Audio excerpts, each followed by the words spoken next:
Hello and welcome to Your New Jersey. I'm Lisa Marie Falbo. On today's show, we'll hear the inspiring story of Nicole Guzzardi, founder of the Smart Foundation, whose powerful journey from struggle to success is changing lives for single mothers across New Jersey. But first, we're joined by Nigel Furlonge, head of school at Montclair Kimberley Academy. As MKA celebrates its 50th anniversary, the school is also making a bold new chapter, from launching a cutting-edge inquiry and innovation center to advancing sustainability through a major solar initiative and more. Nigel, welcome to the show. Thank you. Thanks for having me. I love that we're doing so much about Montclair lately on Your New Jersey because it really is one of the most bustling towns in the Garden State, and you are at the heart of that. Thank you. Well, first of all, it is a fantastic town. We've been here for 4 years. I'm the 5th head of school at Montclair Kimberley Academy, and it's been fantastic. It really is. So talk about the legacy that MKA has in the greater Montclair community. Absolutely. So our school represents a joining of multiple schools. 50 years ago, however, Kimberley School and Montclair Academy joined together to form the school that we're currently in, Montclair Kimberley Academy. Over that time, our school has been engaged in all the systems, all the things that it takes to educate a child. And we've been a part of the Montclair ecosystem for obviously well over 100 years with Montclair Academy. But the most recent iteration of our school allows us to be the school, not just that Montclair and we need today, but with a vision for what a school can be and should be in the future. What sets MKA apart from all of the other privates around the state? So whether private schools or public schools, we are all deeply engaged in intellectual and academic excellence. I think 2 additional factors, though, distinguish MKA. First and foremost, our faculty believes and is dedicated to knowing our kids really well, being in what we call relationship with kids. What that means is the academic, the artistic, the athletic, the ethical leadership relationships that and models our faculty provide and present serve as the models for what we expect from our kids. And then I think the analogous component that makes MKA unique is that we have a real expectation that our kids both have a vision for and are able to think about what role they're going to play in the world once they leave MKA. So that sense of community, that sense of citizenship, that sense of what does it mean to be in empathy and relationship and think about how do I make the world a better place?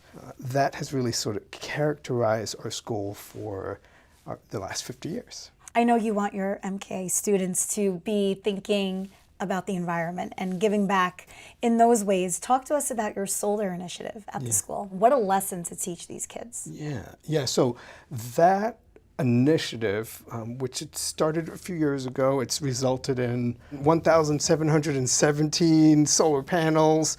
Those arrays together allow us to produce just under, 1 million kilowatts, and we're able to save through energy transfers just under sort of 50,000 kilowatts.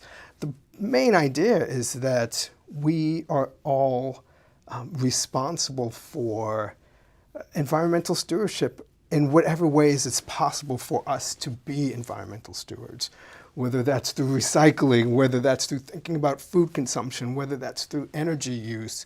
At MKA, we do what we can in the moment we're in to try to just move forward in those respective spaces. So you're celebrating 50 years. How are you commemorating that? Yeah. So all the normal ways that one would think about, but one of the things that we really wanted to do, it's a little bit different from anything I've experienced before, was that we designed and created what we called Alumni Innovation Summit. And that summit was designed to basically, one, in celebrating 50 years of alumni at the school. Very notable alumni, by the way. I don't know who you can mention or not, but you have quite the list. It was an incredible group of people. And I think we had over 25 alumni, healthcare, technology, finance, some educators, all of who were sort of at that innovative edge, innovative line. And we brought them together. We put them in micro communities with students, with faculty, with parents, asked really basic and essential questions. What role does ethical learning and ethical leadership play in these respective spaces? These kinds of questions that we thought would be, one, useful for not only our students to listen into and tune into, but also there might be a benefit from the alumni themselves. They didn't know each other typically, right? Because it spans, there were some alum from class of 75 and alum from class of 2015. So they've never necessarily crossed paths, but it was really inspiring to give our community a sense of the possibles, how I describe it, how we describe it. I love that you're giving students that inside look to people that really were successful in all sectors of life that started where they are right now. How else do your students give back to the community? When I came into the community, it was sort of middle of COVID. And in COVID, how communities came together was obviously compromised. One of the things that I noted right away, is that sense of service is important to who we are, right? You serve your community, your school, you serve your larger community, and then similar to what we were talking about before in terms of that vision for who our kids want to be and need to be and the world we need to cultivate and create, those journeys take them far beyond Montclair, whether it's Guatemala or other spaces, which are those learning experiences are service learning in nature. And they'll learn even more doing that than in the classroom. Absolutely. In some ways. Absolutely. And, so educational institutions think of those opportunities as experiential in nature. And we understand that conjunction between hands-on the doing and minds-on the thinking is where sort of true learning and understanding unfold. How does MKA get to the heart of your students' passions and really feed into that to let them flourish? First of all, I love that question because it's actually a mission resonant question. We talked a bit about how the faculty knows the kids. What that signifies to me is that I'm paying attention to what you're passionate about. That ethic and that ethos extends from kindergarten all the way to 12th grade, right? So, for example, in May every year, all the seniors, once they're finished with the AP exams and all that stuff, there's usually a 2 to 3 week period called May term, where they explore individual projects of passion to them. A child learned how to fly a plane. Wow. A child said, you know what? I've never done anything like this. I'm going to train and run a marathon, right? So there are ways that those passions might unfold in terms of the experiences that they have or something that they want to learn much more about. Well, I asked that question because I look at how schools are. We just toured a school in Newark, the Donald Payne School of Tech, where they had a full-fledged TV studio. And I'm like, I wish I had that at my high school because the other subjects didn't really, I did what I had to do to pass, right? And to get into college.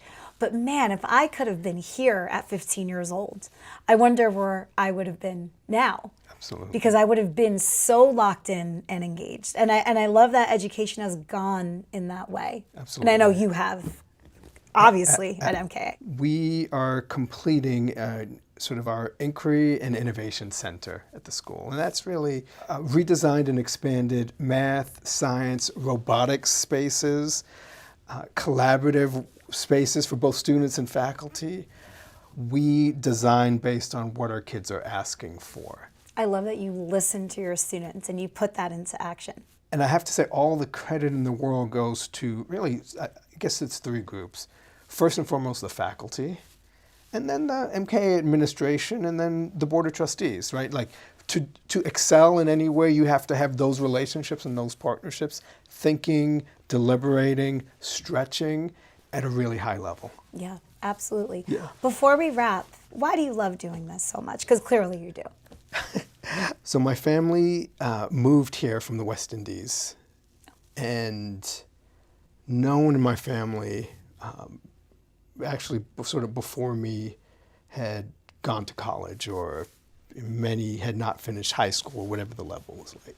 So the reality is that for me and for us, I grew up in a context where educational access and opportunity was the gateway and the key to a world far beyond the world that hundreds of my ancestors had.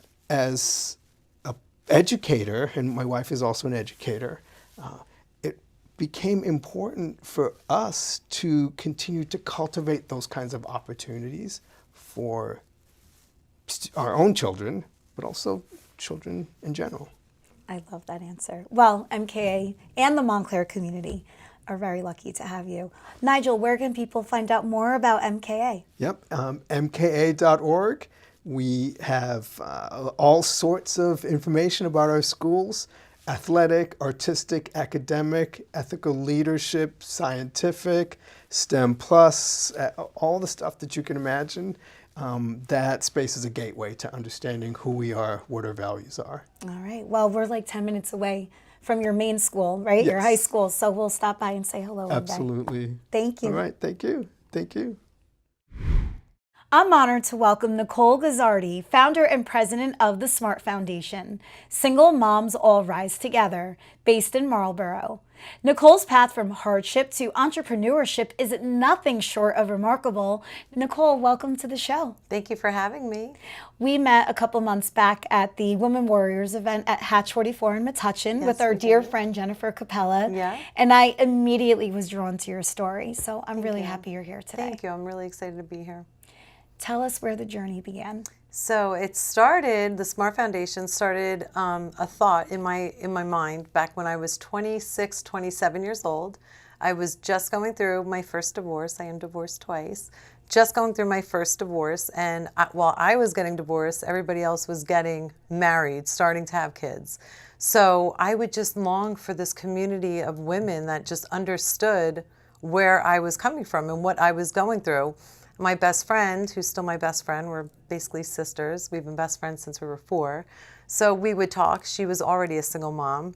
And we would just talk all the time, like, hey, wouldn't it be cool if we had this group of women that support each other, like driving, kids to and from school or to and from activities, or even just helping with babysitting, or just those things that, as a single parent, you unfortunately, get stuck doing alone at times. So we just talked about it. We even made up a name. We joked around. We said it was called MOM, which was the acronym Made of Money, because we were anything but, young, struggling, trying to really find ourselves. Like, honestly, I even joke around with my daughter today, like at 22, when I first had her, we raised each other, So here I am, 26, 27, just trying to figure out, like, being a single mom to 2 children.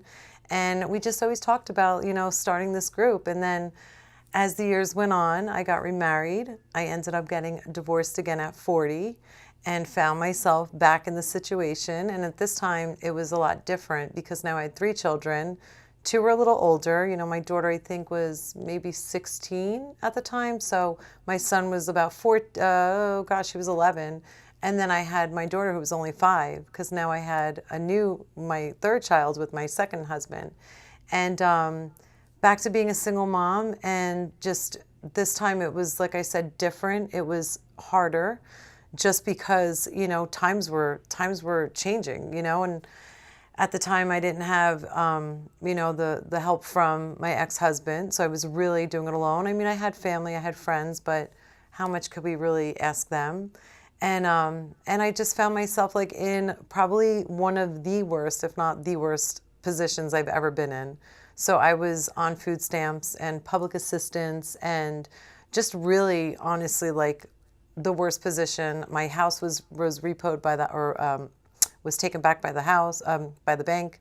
So my house was foreclosed on. My cars were repoed. I was really like in a whirlwind, and I didn't know what to do. I was doing all these odd end jobs. I at the time was working with my husband. We were doing roofing.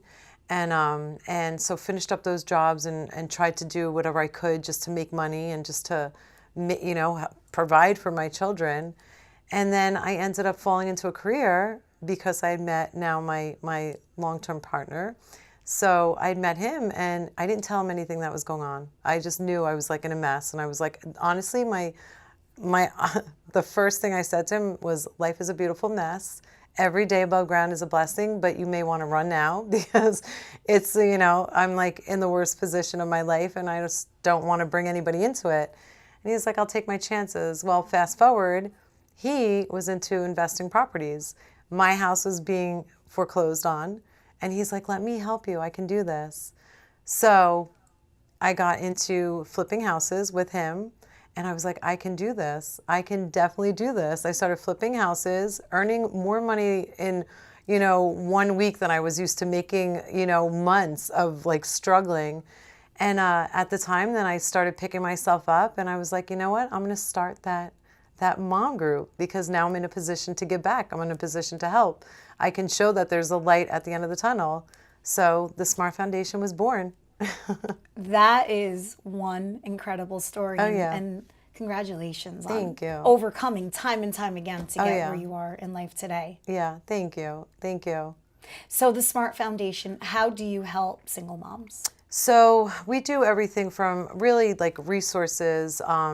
We do a lot of drives, like collecting and I'll get into the smart closets, but we really try to cater to the mom and to the child because, again, like me being a single mom, knowing that my children had to do without at times because, it's either am I buying this or am I buying that? Am I doing this or am I doing that? So we really try to provide resources. We provide essential needs for these moms. If it's education, if there's something like coats and food and backpacks we did for schools, food for the holidays, toys, toy drives. So, that's what we're doing now is really just being a resource for these single moms to rely on, to lean on. And what are the closets that you mentioned? So the smart closets, they are for all these children from underprivileged circumstances that they can go to in the schools that all have the essential products like deodorant, shampoo, conditioner, body wash, all those essential hygiene products that some of these kids unfortunately don't have easy access to. So we stock these closets in the schools and they can just turn to these closets and if they don't have it, that's where they get it. That is so beautiful. How many families do you think you've helped? Oh gosh, to date, I know that it's definitely, and we're only around for a year. February was just a year, and it's got to be at least a few thousand. At least, yeah. And in New Jersey, and New York? So we are in New Jersey, but we just opened up about December in New York. And we did our first initiative in New York. We actually donated a house to a single mom. So you're donating houses too? Well, one house. One house. Is that a donated. plan though, down the line? Of course. Anything we can do, we really, we try to do as much as we can. But if I can donate as many houses as I can, I would love to do that. How are you raising money to support your efforts? It's all, honestly, we're doing private funding because right now it's very hard, with grants because we are new. It's hard, just being a new foundation, you need to have the income coming in and you need to have the years and we don't have any of that. So right now it's all in-kind donations. We're trying to get into that corporate space, trying to get grants. But it's tough, it's a new foundation. So right now we're just hitting the pavement and I joke around, I'm like, I think my friends and families avoid my phone calls. But we're getting there. I think this year being our second year around, I think we're gonna see a lot more corporate and a lot more grants. What inspires you to continue paying it forward? Because you dug yourself out of your hole twice, actually.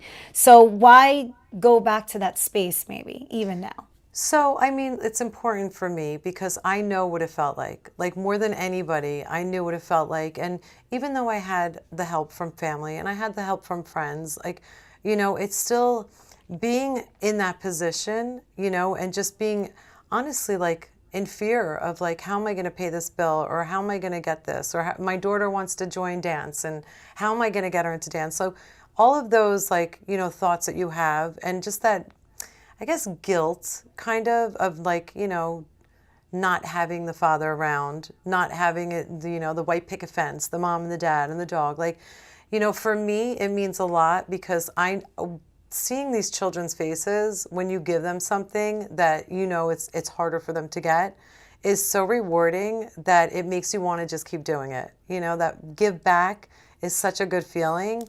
And just to know that we're helping a mom that might be struggling to do something for her child, helping a child get something that they may not have that easy access to, it's just a very rewarding feeling, and it gives you like that oomph and that inspiration to just keep going.